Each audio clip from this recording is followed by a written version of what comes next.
Welcome छ सबैलाई आजको ब्लगमा। आज चाहिँ मेरो बर्थडे रहेको छ। बर्थडेको दिनमा चाहिँ मलाई शान्तिसँग बस्न, पूजापाठ गर्न र सबैको सेवा गर्न मनपर्छ।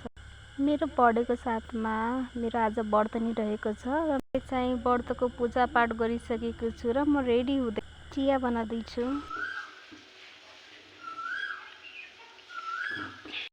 म नर्मल रेडी भइसकेको छु। मैले चिया नि बनाइसकेको छु। चिया एकदम टेस्टी छ।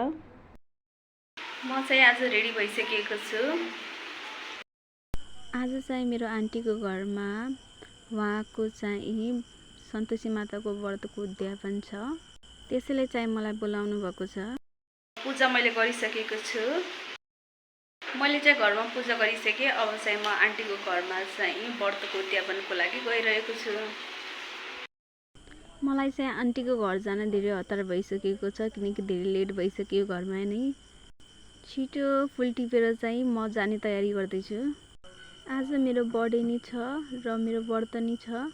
त्यसैले चाहिँ पूजापाठ गर्न, घरको काम गर्न, साथीहरूलाई कल रिप्लाई, एसएमएस रिप्लाई गर्नमा चाहिँ मलाई लेट भइसक्यो आन्टी घर जान। थ्याङ्क यू सो मच सबैलाई, मेरो आफन्त, साथीहरू, परिचित व्यक्ति, मेरो राम्रो चिताउने सम्पूर्णलाई चाहिँ थ्याङ्क यू सो मच मेरो बर्थडेमा विश गर्नुभएकोमा।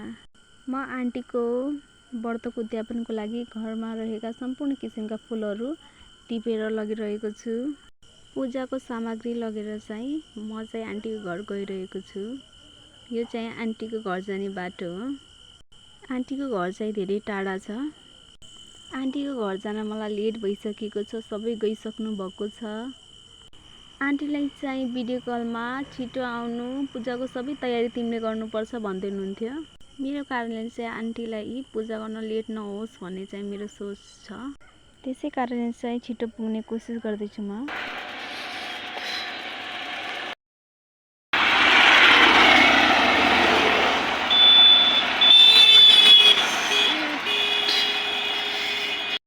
आन्टी र अरू सबै आन्टीहरू मिलेर चाहिँ पूजाको सबै तयारी गरिसक्नु भएको छ। प्रसाद बनिसकेको छ, साफसफाइ सम्पूर्ण भइसकेको छ। म चाहिँ सम्पूर्ण पूजाको तयारी गरिदिँदैछु। कलश बनाइसकेँ मैले, फुलहरू मिलाएर राखिसकेको छु।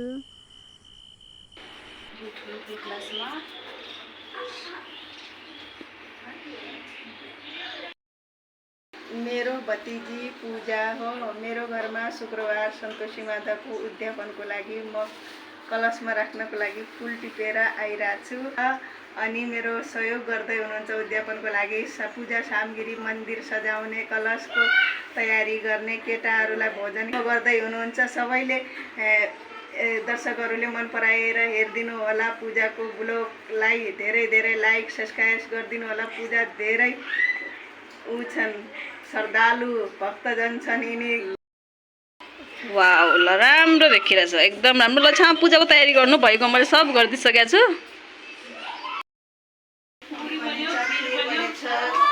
आलु चनेको सब्जी बनेछ, जीरा। सन्तोषी माताको व्रतको उद्यापनमा 8 जना बालकहरूलाई पूजिन्छ, भोजन र प्रसाद खिलाइन्छ र व्रतको नियमअनुसार उद्यापन गरिन्छ। सम्पूर्ण बालकहरू चाहिँ हाम्रो परिचित र आफन्त नै हुनुहुन्छ। व्रतको उद्यापनको सम्पूर्ण तयारी भइसकेको छ। अब चाहिँ पूजा सुरु हुन्छ। एउटा गाईको भाग, एउटा सन्तोषी माताको भाग, एउटा उद्यापन गर्ने व्यक्तिको भाग, 3 हिस्सा प्रसाद लाग्यो।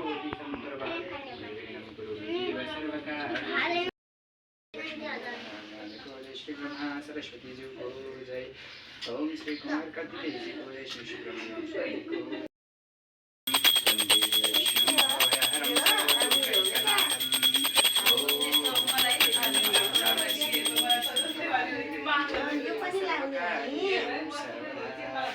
भाइले व्रतको कथा पढ्दै हुनुहुन्छ विधि अनुसार।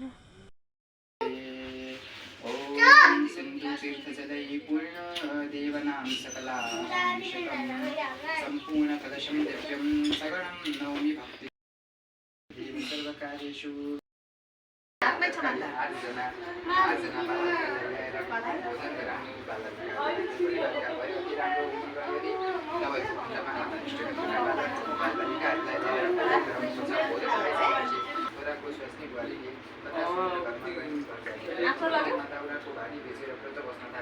माताको मन्दिरमा गएर दर्शन भक्ति भाव बढेर गयो। ती महिलाले माताको प्रार्थना विनम्रपूर्वक गरिन्छ।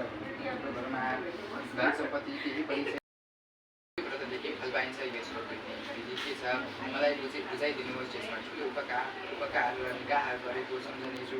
त्यति सुनेर एउटी स्त्रीले भनिन्, यो सन्तोषी माताको व्रत हो। यस व्रत बस्नाले दरिद्र नाश भई लक्ष्मी प्राप्त हुन्छ, रोगहरू निर्मूल हुन्छन्, पुत्र नभएका घरमा पुत्र लाभ हुन्छन्, कुमारीले आफ्नो इच्छित वर पाउनेछन्, मुद्दा मामिलामा आफ्नो जित हुनेछ, घरमा कुनै एउटाको अभाव हुने छैन। यसका कुनै प्रकारको शङ्का छैन, त्यसमा कुनै प्रकारको शङ्का छैन। त्यसपछि फेरि महिलाले सोधिन्, कलश राखेका कथा सुन्नु, यसमा नियम नछुटाउनु। पुरा किनेर खाए, त्यस खानाले माता क्रोधित भइन्। फेरि त्यस व्रतको उद्यापनको विधि अनुसार पूजा भइसकेको छ। अब चाहिँ हामी बालकहरूलाई भोजन गराउने छौँ। आजको दिन कति राम्रो छ, कस्तो राम्रो हावा लागिरहेछ। वाउ, हावा देखाउला नि, हावै आएन, हेर न।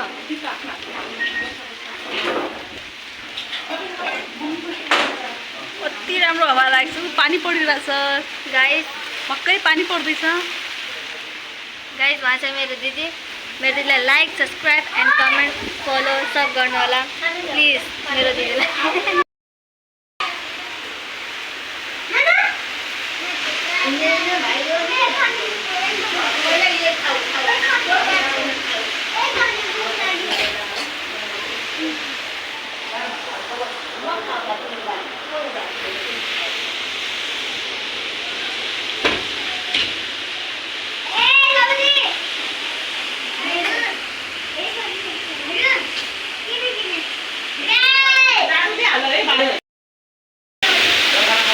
मौसम हेर्नुहोस् गाइस, हेर्नुहोस् मौसम, कस्तो मौसम भइरहेछ। अचानक कस्तो राम्रो हावा लागिरहेछ, पानी परिरहेछ, चट्याङ्नी छैन, कस्तो राम्रो देखिरहेको मौसम। वाउ, मौसम। अलि बेर चाहिँ हामी यहाँ हावामा रमाइरहेका छौँ। सबैले खाना खाइसक्नु भएको छ। म चिया बनाउँदैछु पिउनको लागि। ल यहाँ छामाहरू चाहिँ मलाई प्रसादको खाना हालिदिँदै हुनुहुन्छ। ल राम्रै छ। सबैले खाना खाइसक्नु भएको छ। मैले चाहिँ फलफुल खाएको थिएँ, अब चाहिँ चिया पिन्छु। उद्यापनको सबै काम सकिसकेको छ। अब सबै आराम गर्दै हुनुहुन्छ र गफगाफ गर्दै हुनुहुन्छ। सबैले मलाई फेस टु फेस बडी विस गरिसक्नु भएको छ।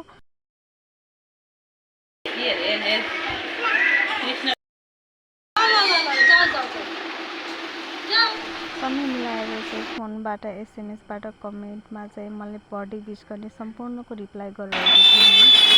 आन्टीको घरबाट अब म घर फर्किरहेको छु।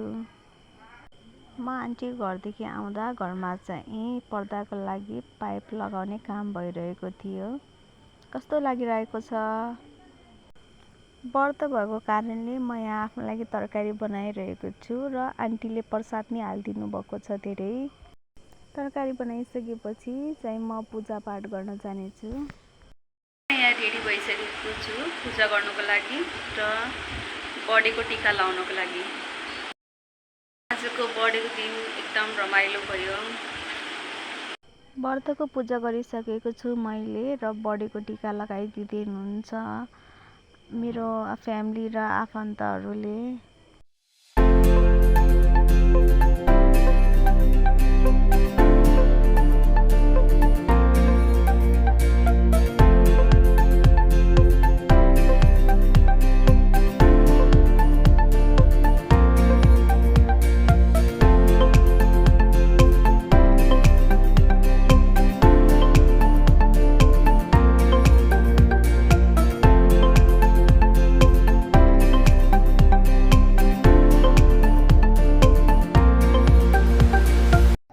अरू धेरै काममा बिजी भए पनि समय मिलाएर चाहिँ मैले ब्लगिङ गरेको छु।